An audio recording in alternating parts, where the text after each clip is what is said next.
ரெண்டாவது child marriage இன்னமும் நடந்துட்டு தான் இருக்கு. ஸோ நீங்க சொன்ன அந்த டேட்டா படியே பார்த்தோம்னா நாகப்பட்டினம், தேனி, பெரம்பலூர் இந்த ஊர்லலாம் தான் வந்து நிறைய வந்து இந்த டீனேஜ் பிரெக்னன்சி நடக்குது.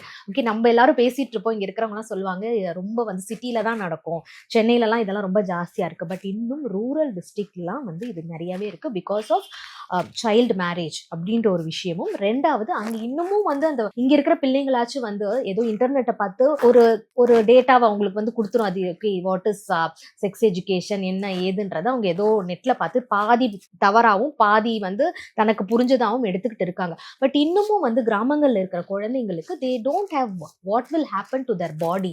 ஓகே, ஏன் வந்து பியூபர்ட்டி பத்தி பேசணும்னா அதான் ஒரு பெண் குழந்தைக்கு ஒரு ஆண் குழந்தைக்கு என்ன நடக்கும் அந்த ஏஜ்ல அப்படின்றதுலாம் அந்த இடத்துல எஜுகேஷனா சொல்றதே கிடையாது. அப்படி இருக்கும்போது என்ன அந்த கியூரியாசிட்டி ஆப்வியஸா அந்த ஹார்மோனல் சேஞ்சஸ் நடக்கும்போது எல்லா ஹியூமன் பீயிங்களுக்குமே அந்த கியூரியாசிட்டி ஜாஸ்தி ஆகும். கியூரியாசிட்டி ஜாஸ்தி ஆகும்போது அவேர்னஸ் இல்லைன்னா ஆப்வியஸா பிரெக்னன்சி ஜாஸ்தியா தான்.